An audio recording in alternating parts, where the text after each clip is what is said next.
नमः परमहंस स्वादित चरणकमलचिन्मकरन्दाय भक्तजनमानस निवासाय श्रीरामचन्द्राय कृष्णत्वदीयपदपङ्कजपञ्जरान्ते तद्दैव मे विशतु मानसराजहंसः प्राणप्रयाणसमये कफवातपित्तैः कण्ठावरोधनविधौ स्मरणं कुतस्ते नारायणं नमस्कृत्य नरं चैव नरोत्तमं देवीं सरस्वतीं व्यासं ततो जयमुदीरयेत् श्रीलक्ष्मीनाथसमारम्भां नाथयामुनिमध्यमाम् अस्मदाचार्यपर्यन्तां वन्दे श्रीगुरुपरम्पराम् अञ्जनानन्दनं वीरं जानकीशोकनाशनं कपीशमक्षहन्तारं वन्दे लङ्काभयङ्करम् भक्त भगवंत गुरु चतुर्नाम वपु एक, इनके पद वंदन किए नासत विघ्न अनेक।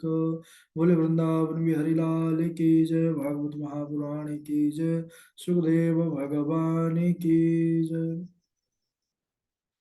परम मंगलमय परात्पर अखिलेश्वर अचिंत कल्याण गुणगण निधान सर्वेश्वर सर्वाधिपति अकारण कर्मा वरुणालय अकारण कर्माकारक सकल जन कल्ल स्वापहारक परात्पर परब्रह्म सच्चिदानंद स्वरूप परमपिता परमात्मा श्री राधा गोविंद सरकार राधा रमण बाधारण श्री बाके बिहारी लाल उनका यह वांगमय शब्द में विग्रह श्रीमद् भागवत महापुराण कोटि कोटि प्रणाम इस परम पावन पुराण ग्रंथ पारमहंसों की पावन संहिता को परमाराध्य नंद नंदन यशोदा नंदन ब्रज रंजन देवी की नंदन श्याम सुंदर श्री कृष्ण के पाद पद्मों पर कुटसा नमन नतमस्तक वंदन एवं अभिनंदन।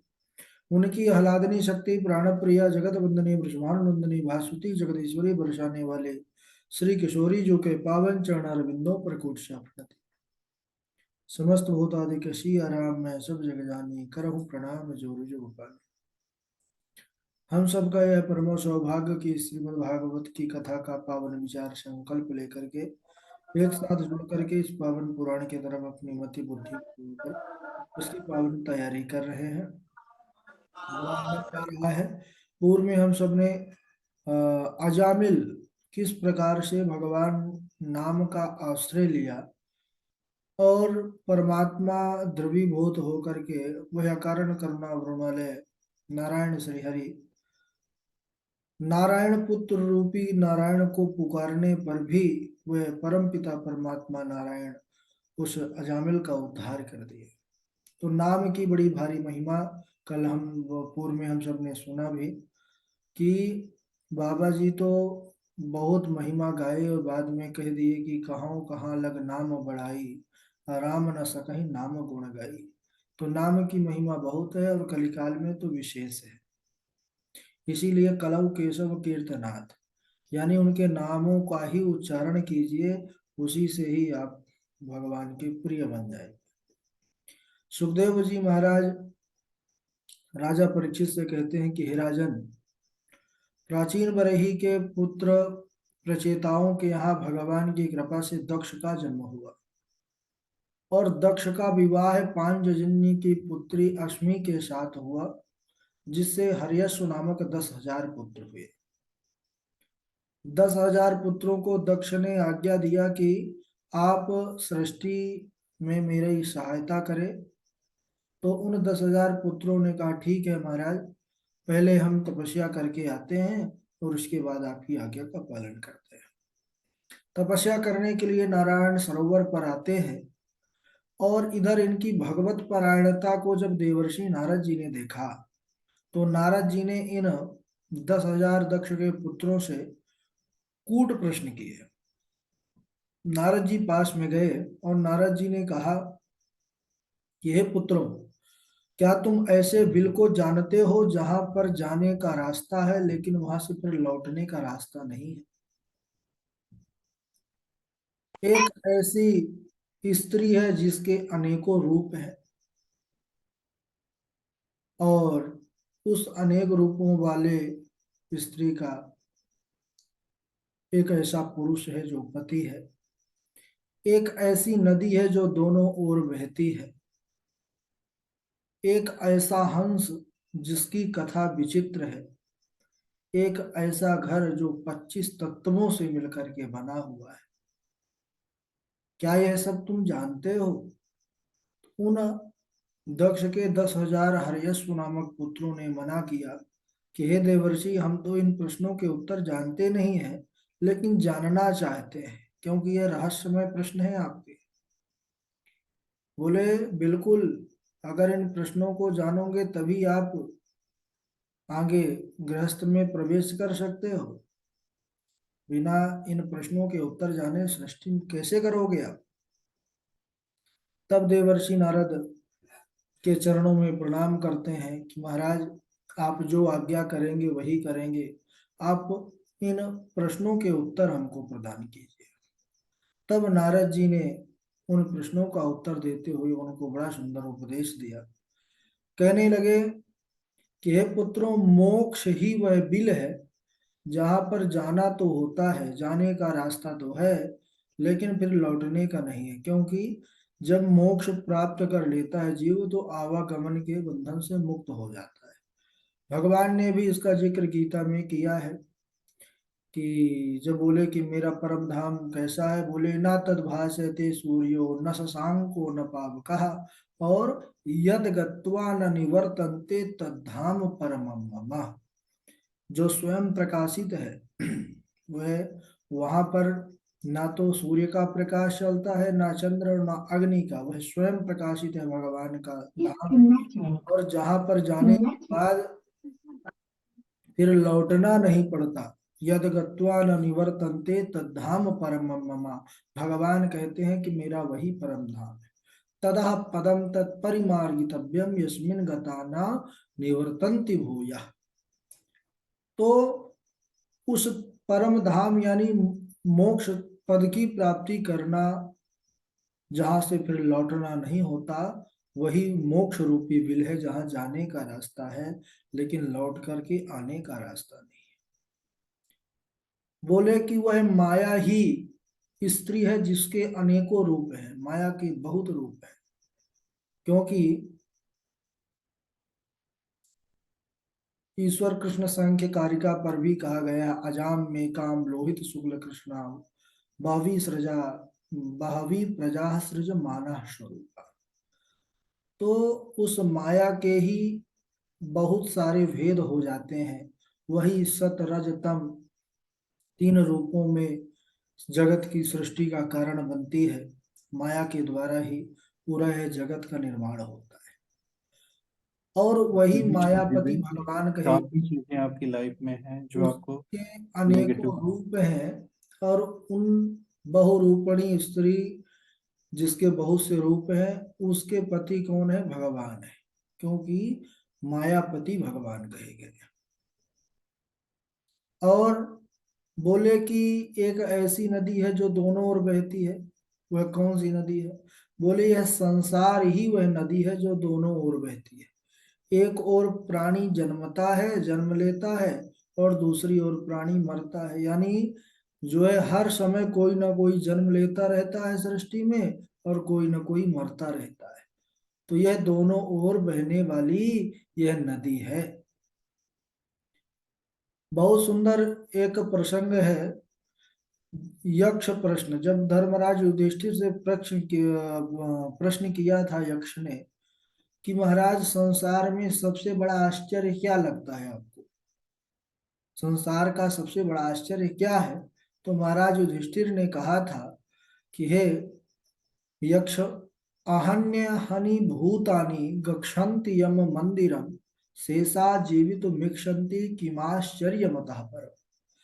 यानी अहन्य हनि भूतानि गक्षन्ति यम मंदिरम, एक और प्राणी मर रहा है यह देखते हुए भी जो अन्य प्राणी है वह जीने की अभिलाषा रखते हैं, और यह सोचते हैं कि अभी वह मरा है, हम थोड़ी मरे हैं, हमको तो अभी जीना है। और वह भगवान का भजन नहीं करता है। तो संसार का सबसे बड़ा आश्चर्य यही है। और हे पुत्रों, यह मनुष्य शरीर ही 25 तत्वों से बना हुआ अद्भुत गृह है, घर है। और बोले कि एक है ऐसा हंस जिसकी कथा विचित्र है, बोले कि वह शास्त्र ही हंस है जिसकी वाणी सबको समझ में नहीं आती। इस प्रकार देवर्षि नारद ने जब बड़ा सुंदर उपदेश किया, तो 10,000 के 10,000 पुत्र दक्ष के सब सन्यासी हो गए। सबने महाराज गृहस्थ आश्रम का त्याग कर दिया और सन्यास मार्ग की दीक्षा ले लिया। दक्ष ने सुना कि जो तपस्या करने गए थे मेरे पुत्र, देवर्षि नारद ने सबको बाबा बना दिया। बड़ा उनको क्रोध आया, लेकिन फिर भी अपने क्रोध को उन्होंने संभाला। और इसके बाद ब्रह्मा जी के समझाने पर दक्ष ने सबलास्व नामक सहस्त्र यानी 1,000 पुत्रों को उत्पन्न किया। उन्होंने भी कहा कि पिताजी, सृष्टि में सहयोग हम तपस्या करने के बाद ही करेंगे। तपस्या करने वह भी नारायण सरोवर को आए। नारद जी तो बैठे ही थे आसन जमाए हुए, देखे कि 1,000 फिर से आ रहे हैं।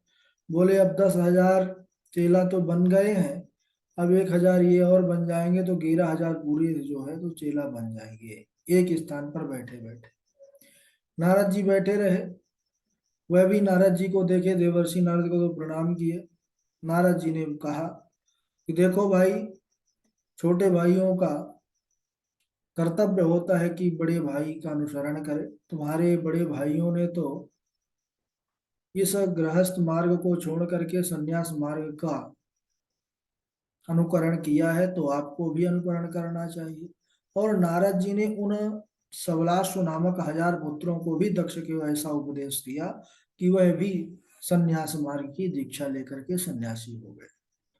अब इधर दक्ष दक्ष को जैसे ही पता चला कि महाराज मेरे 1,000 पुत्रों को भी बाबा बना दिया नारद जी ने, तब बड़ा क्रोधित हुए और दक्ष ने श्राप दे दिया देवर्षि नारद को। कहने लगे दक्ष कि अहो असाधो साधूनां साधुलिंगेन नस्त्वया असाध्व कार्य भकाणां भिक्षोर्मार्गः प्रदर्शितः। अहो असाधो साधूनां, अरे नारद, तुम हो तो साधु देखने में, लेकिन तुम हृदय से साधु नहीं हो। तुम पूरे के पूरे असाधु हो। तुमने केवल साधुओं का वेश धारण कर रखा है। अरे मेरे भोले भाले बालकों को तुमने भिखारी बना दिया, बाबा बना दिया।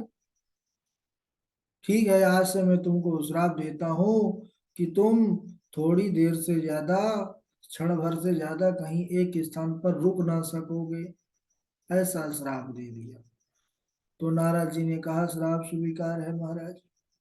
अब तो और अच्छा हुआ, नारद जी बोले कि अभी तक तो एक स्थान पर बैठते थे, अब आपके श्राप के कारण रुकेंगे नहीं तो चलते रहेंगे, तो अनेकों लोगों का कल्याण करेंगे। अब की बार दक्ष प्रजापति ने 60 कन्याएं उत्पन्न की। तो 60 कन्याओं में 10 धर्मायकायेन्दोर, 62 तृणवदत्तवान्, भूतांगिरः कृशाश्वेभ्यो, द्वे द्वे तार्क्षाय चापराः। जिनमें से 10 कन्याओं का विवाह धर्म से किया, 13 का विवाह कश्यप के साथ हुआ, 27 कन्याओं का विवाह चंद्रमा के साथ, भूत अंगिरा और कृशाश्व के साथ दो दो कन्याओं का विवाह, तथा तार्क्ष नामक धारी कश्यप के साथ 4 कन्याओं का विवाह हुआ। कश्यप की पत्नी दिति से दैत्यों का जन्म हुआ और अदिति से देवताओं का जन्म हुआ। दिति की तिथि से दैत्यों का हुआ जन्म। तो दैत्यों की एक छोटी बहन थी जिसका नाम था रचना, और उस रचना का विवाह त्वष्टा ऋषि के साथ हुआ, जिससे 2 पुत्र हुए, सन्निवेश और विश्वरूप। तो यहाँ पर विश्वरूप का विशेष चर्चा है, क्योंकि विश्वरूप एक बार देवताओं के गुरु बने थे। बृहस्पति के स्थान पर देवताओं ने इनको अपना गुरु बनाया था। सुखदेव जी ने जब ऐसा कहा तो राजा परीक्षित ने पूछा कि महाराज, देवताओं के गुरु तो बृहस्पति थे, लेकिन फिर बृहस्पति के रहते हुए इन्होंने विश्व रूप को गुरु क्यों बनाया, वो भी जो असुर कुल में उत्पन्न हुए हैं। तो यह कथा हम सुनना चाहते हैं। तब सुखदेव जी ने कहा कि हे राजन, त्रैलोकी का ऐश्वर्य पाकर के इंद्र मदोन्मत्त हो रखे थे। एक दिन अपनी पत्नी सची के साथ सभा पर बैठे हुए अप्सराओं का नृत्य गान देख रहे थे। उसी समय गुरु बाबा पधारे, बृहस्पति जी। और बृहस्पति जी को देख करके भी अनदेखा कर दिया इंद्र ने। यानी देखा कि यह आ गए हैं, लेकिन अगर उनकी नजर पड़ गई कि हम उनको देख रहे हैं तो फिर उठना पड़ेगा, सम्मान करना पड़ेगा। इसलिए ऐसा जो है नजर दूसरी तरफ कर लिए कि गुरु बाबा सोचें कि यह अभी देखा नहीं है चेला, जब देखेगा तब प्रणाम करेगा। कौन उठे, इतना बढ़िया नृत्य चल रहा है। अब गुरुदेव, अब गुरु तो गुरु है भाई, है ना, चेला चेला। तो गुरु जो है समझ गए, अंतर्यामी जो है बृहस्पति जी समझ गए कि यह देख करके भी अनदेखा कर रहा है, इसको बड़ा अभिमान हो गया है। और तो बृहस्पति जी ने कुछ कहा नहीं, ना ही श्राप दिया। बृहस्पति जी बस रुष्ट होकर के वहां से चले गए। विष्णु पुराण में कहा गया है कि ब्राह्मणम ज्ञान संपन्नम विष्णुर्भक्तम महात्मनः आयंतम वीक्षणोत्तिष्ठे सा दुःखै परिभूयते। तो ब्राह्मणम ज्ञान संपन्नम विष्णुर्भक्तम महात्मनः, ब्राह्मण विद्वान भगवान के भक्त संत महात्माओं को देख करके भी जो अनदेखा करता है, सम्मान नहीं करता, उनके आदर सत्कार नहीं करता, तो वह दुख को प्राप्त करता है। सा दुखई परिभूयते। अब इधर इंद्र ने भी, गुरु है, चाहिए कि तुरंत अपना आसन छोड़ दे और उनको आसन पर बिठा ले, लेकिन जब उसने आसन भी नहीं दिया और उठा भी नहीं सत्कार में, तो रुष्ट होकर के वह वहां से अंतर ध्यान हो गए। नाच गाना बंद हुआ, तब होश में आया इंद्र। इंद्र ने देखा कि गुरु जी तो दिखाई नहीं दे रहे कहीं पर। बाद में पता चला गुरु जी रिसा करके रुष्ट होकर के चले गए। बड़ा पश्चाताप हुआ उसको, और अपने आप को धिक्कारने लगा कि ये पारमेष्ठ्यम धिषणा मदितिष्ठन् न कंचना प्रत्युतिष्ठे दुतिर्ब्रूयुर्धर्मं तेन परम विदुः।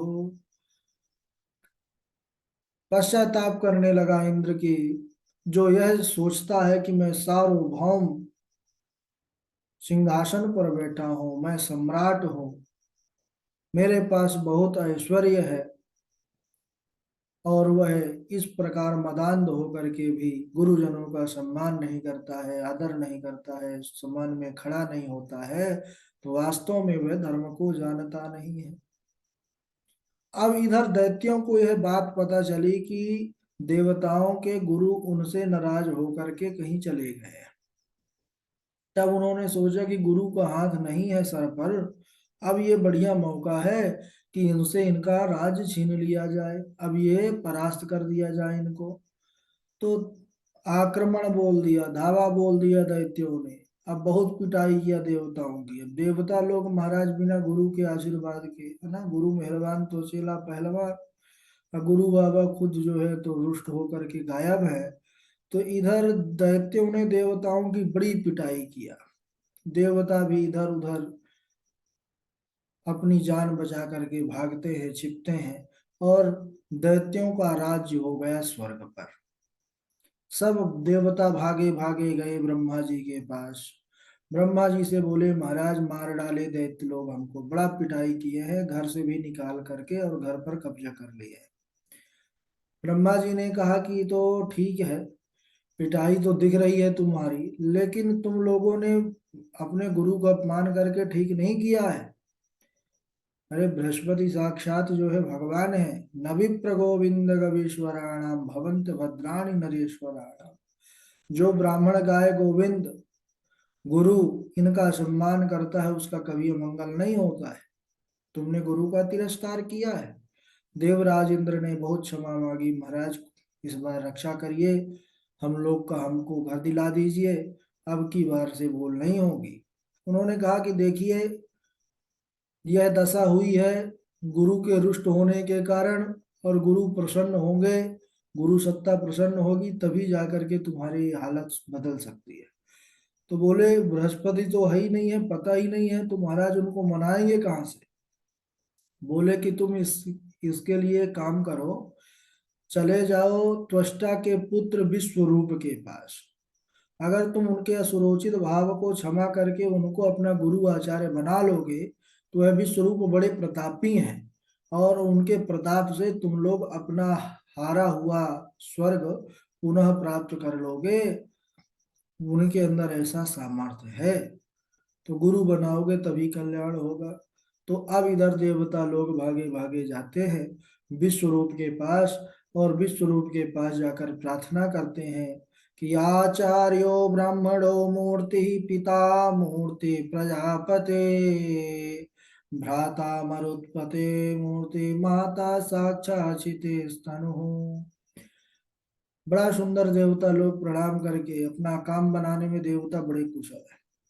बोले कि आचार्य जो है वेद की मूर्ति है, इसीलिए हम आपको प्रणाम कर रहे हैं, आज से आप आचार्य हुए, और आप हम पर कृपा करिए, हम लोग बड़े दुखी हैं। तो इधर विश्वरूप का और देवताओं का संवाद होता है, जिसको हम अगले दिवस श्रवण करेंगे। आज यहीं तक समय भी हो चुका है। बोले वृंदावन बिहारी लाल की जय। तो उसको सुनेंगे और फिर विश्वरूप की कृपा से देवता लोग अपने राज्य को प्राप्त भी करते हैं, लेकिन बाद में गुरु बाबा का ही काम तमाम कर देते हैं। गुरु बाबा को ही मार डालते हैं। भाई देवता लोग बड़े खतरनाक होते हैं, है ना। इनकी बात निराली है।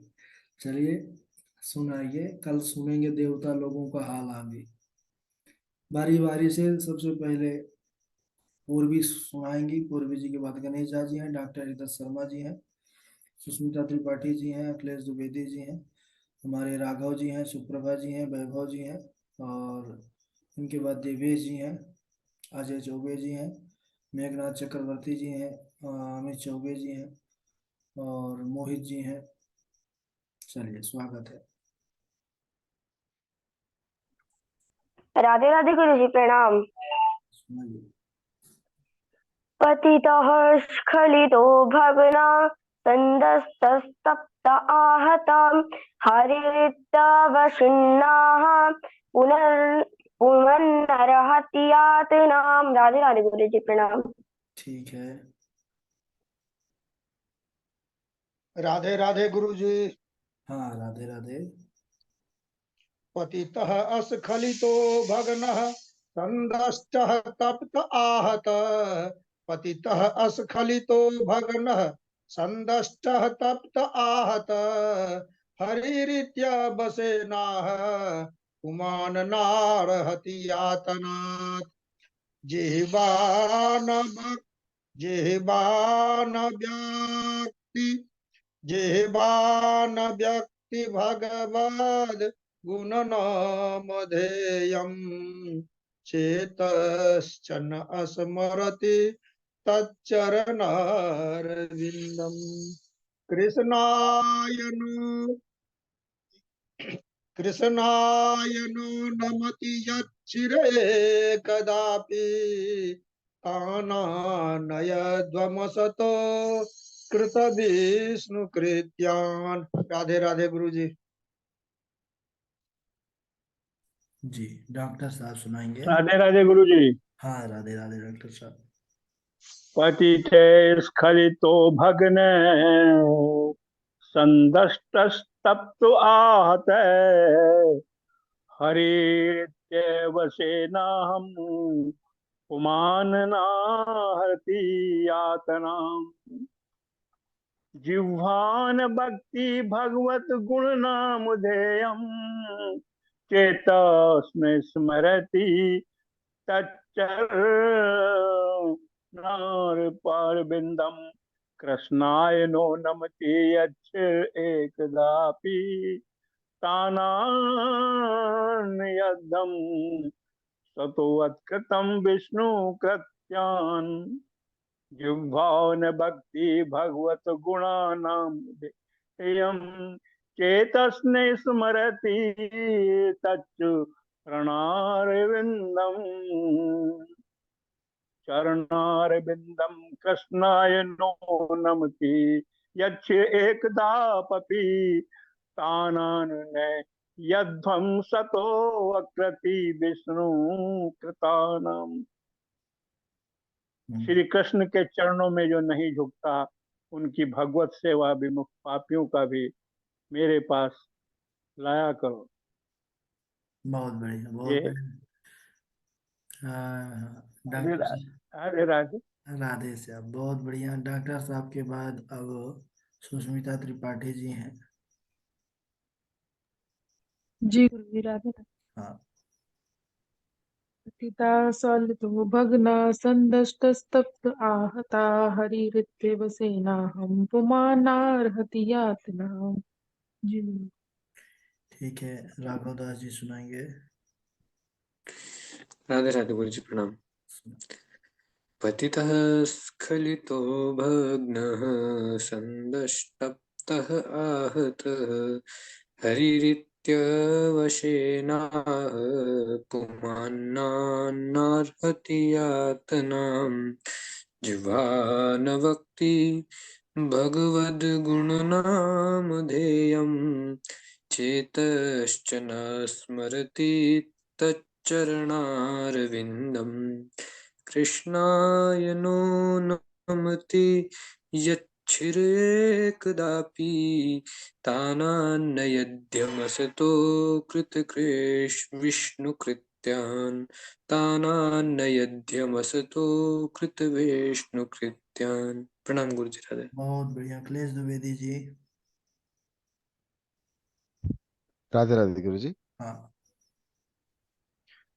पतितः स्खलितो भग्नः संदष्टस्तप्तः आहतिरित्यवशेनाः पुमान्नार्हति यातनाम् जिह्वान वक्ति भगवत गुणनामधेयम् चेतश्च न स्मरति तच्चरणारविन्दम्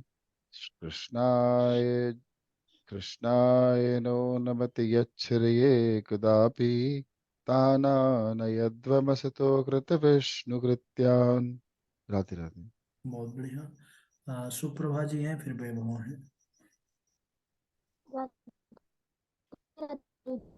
हाँ, राधे राधे। स्खलितो भग्नः संदस्तस्तप्त आहता हरिरित्यवसेनाः पुमान्नार्हति यातनाम्। राधे राधे गुरुजी। ठीक है, वैभव। राधे राधे गुरु जी। हाँ, राधे राधे। भग्न संदष्टस्तप्त आहतः हरिरित्यवसेनाः पुमान्नार्हति यातनाम् जिह्वानवक्ति भगवद्गुणनामधेयम् चेतः स्मरति तच्चरणारविन्दम् कृष्णाय नो नमति चिर एकदापि तानानबध्वमसतु कृतविष्णुकृत्यान्। राधे